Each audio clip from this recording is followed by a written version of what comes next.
Bear and Riley here. Say hey, Riley. Say hey. Say hey, right over here. There you go. See. All right. I'm going to let Riley go. He's got things to do. Today I want to talk to you about why I'm switching from the Tamron 2875 to the Sony G Master 2470. I've had the Tamron 2875 basically since it was released. It's a great camera lens. No complaints about it at all. But I've got some overwhelming reasons why I'm changing to the Sony G Master. Now these are both 2.8 lenses. They're very similar in function, and I mainly shoot wildlife, outdoors, some landscape photography. So this is a lens that is on my camera 75% of the time. I have also been using the Tamron 17 through 24, and I recently purchased and really love the Tamron 70 to 180. The three Tamron lenses have been a great holy trinity of lenses, but I feel like I need to move on, at least on my main lens. I'm going to keep the other two lenses to something that is a little more reliable for me. Let me first go over the downsides of switching. Number one is weight. This Sony G Master lens is an absolute beast of a lens. Yeah, it's pretty heavy. It's 1.95 pounds. It's basically heavier than the camera, or at least it feels heavier than camera as far as balance. So that is one thing I've got to take into consideration, especially when I'm do a lot of hiking and carrying that extra weight. It may affect the other lenses that I'm carrying. Like maybe I'll just carry one other lens instead of two, which probably is a good idea anyways. I always seem to take one more lens than I use. The Tamron lens is pretty light. That is, I would say, the main advantage of this specific lens is the weight of it. It is only 1.21 pounds. For those of you who want to convert that to metric, go ahead. I'm not going to. I live in America, United States. We use English system still, which is fine.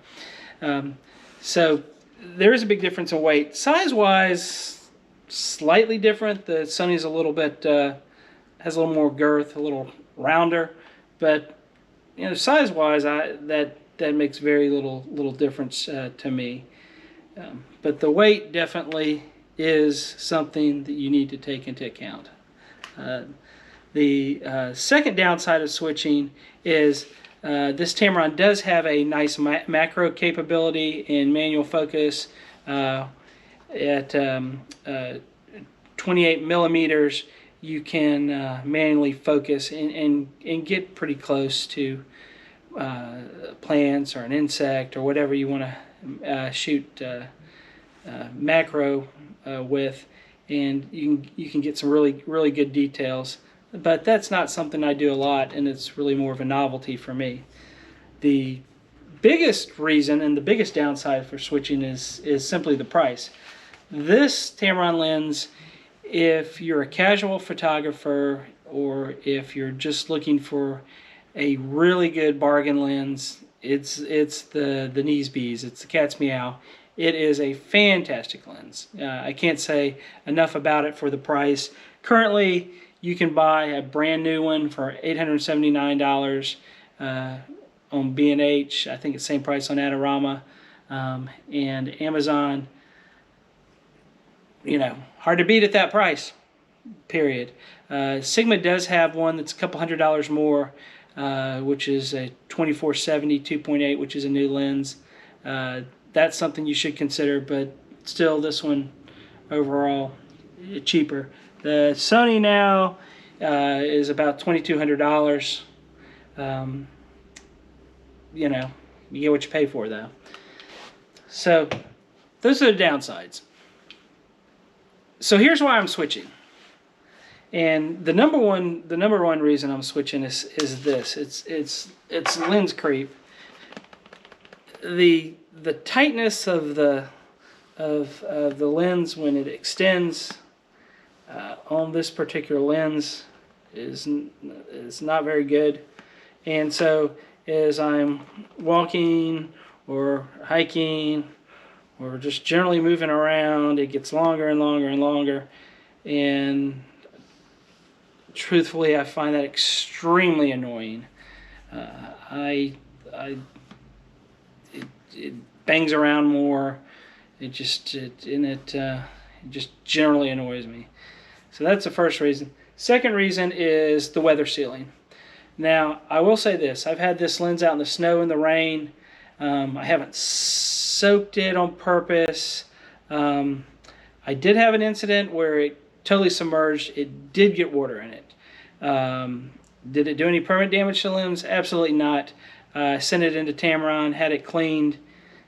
It cost me $300. It was fine. But the weather sealing on this lens is, I would say, adequate, not great. I spent a lot of time outdoors. More and more I find myself taking pictures in the rain, the snow, just generally bad weather, fog, mist. The weather sealing on the Sony is absolutely outstanding. The tolerances on this are tight. You can feel it when you're zooming in, zooming out. That makes a big difference to me. The other reason that's important to me is dust. Zoom lenses will get dust in them. It doesn't make a big impact on your photography, but I like to shoot images, whether it's animals or landscapes, waterfalls in particular, and have them blown up and mounted. I give them as gifts, sell them. All around my house is decorated with this artwork, and that's a little bit of quality difference because of a little dust being in a lens. Probably doesn't matter to most people, but to me it does. And so over time that dust will build up and it may have some impact on image quality, and I just would rather not have that affecting my images. I spend a lot of money on these cameras and these lenses, and you know, I want the best image possible. Also, number 3 reason for switching is just overall durability. Now I will say, and I've heard this about the Tamron lens, is that, oh, it's not as strong as durable. Whatever plastic they use on all of their lenses, whatever that plastic is that they use, and they are plastic, but it's a very, very good quality plastic. It's light and it's very, very strong. And in normal use, and even in maybe abusive type use, like my lenses get, like banging around when I'm hiking up trails and climbing on rocks and walking through streams, these things hold up well. This thing looks exactly like it the day I bought it. That being said, this thing is like an M1 tank. It is built well beyond what I or most people would need as far as being durable. I plan on keeping this lens, you know, indefinitely, and durability is important to me. The other reason is this is 4 millimeters wider on the wide end, and on the back end you lose 5 millimeters. So you've got 4 millimeters on the front end, the wide end, and 5 millimeters on the long end. On the long end, that 5 millimeters makes absolutely no difference. You can hardly tell when you zoom into something the difference in 5 millimeters. But on the wide end, 4 millimeters does make a big difference. And so having the extra 4 millimeters when I'm trying to get an extra rock in on a waterfall shot, or you know, just a little bit wider view of the trail, that is nice. It's not maybe an overriding reason why I would change, but I would rather have the 4 millimeters on the wide end. The fifth reason is autofocus. This lens has extremely good autofocus. It has very high image quality. This is not bad. I would say it's more than adequate for 95% of the people out there. This lens is absolutely perfect. But if you want the best of the best, and if this isn't the primary lens I'm using, you know, the extra money, you know, to get just a little bit better shot, to me, is worth it. It may not be to you. You know, in the comments below, you know, let me know how you feel. I'm very interested. I always get good comments when I put up videos, and I appreciate them. And other people who are looking to buy or switch or change or buy a new lens probably also find that interesting. And so those are the 5 reasons.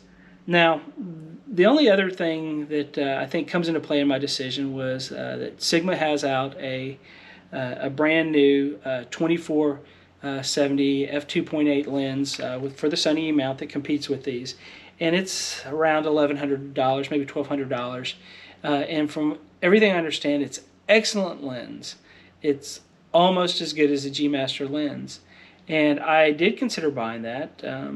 But for me, you know, even $700, $800, $900 in price to get a little bit better quality, to me, was worth it. I use a A7R4, which is a very high megapixel camera, and if you're shooting with that many megapixels and you're occasionally cropping, or you're cropping some, that extra little bit of image quality, you know, may make the difference in whether you blow something up and print it, or whether it just sits on your computer. And for me, just having the best of the best, and right now, and maybe forever, this lens for the Sony E mount is the best. So that's why I switched. Now, I'd love to hear from you in your comments below. Again, let me know what you think. This is Bear saying, have a great day and go spend it outdoors.